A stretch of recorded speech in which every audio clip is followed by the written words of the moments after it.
School on Wheels presents Tips for Working with High Energy Children, Part 1. Have you ever worked with a child who has high energy? If you've ever worked with a child at School on Wheels tutoring, or even in your own life, you would probably say yes. Working with high energy children can be challenging for parents, teachers, and tutors. This is the first in a series of videos where we'll be addressing some of the top questions we receive about working with students with ADHD or those with high energy. We will address one question in each video, so let's get going. Today's question was submitted by our program coordinator, Aiva. Aiva asks, what is the difference between ADD and ADHD?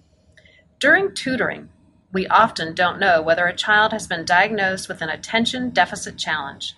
We prefer to call students high energy since this covers a wide variety of students, from those who are in kindergarten and are just antsy from a long day at school to those who truly do have ADHD.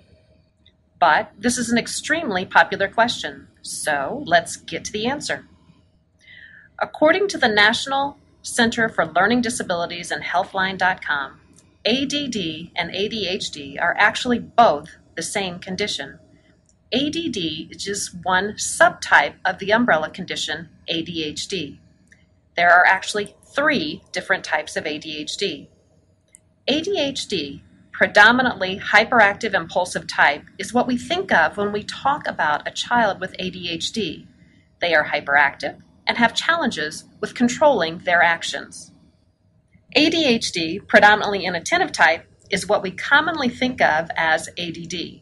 Students with predominantly inattentive type have trouble paying attention but don't necessarily have bursts of energy that send them running around the classroom or tutoring room.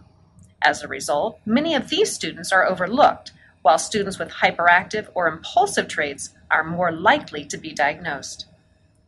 Students with the final type, ADHD combined type, have behaviors that fall under both the hyperactive, impulsive, and inattentive categories. Sandra, a School on Wheels tutor who recently held a workshop about working with high-energy students, said it best. Some kids with ADHD have these impulsive, energetic behaviors. Not all of them do.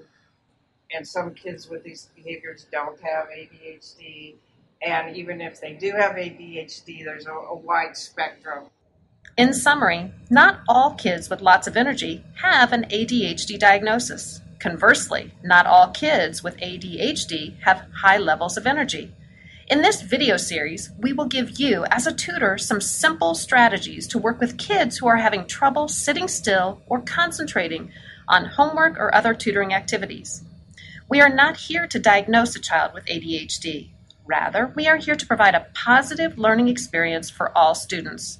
Thank you for taking the time to learn more about ways we can enhance every child's tutoring experience. Stay tuned for our next video when we will talk about specific strategies to relate to students with high energy.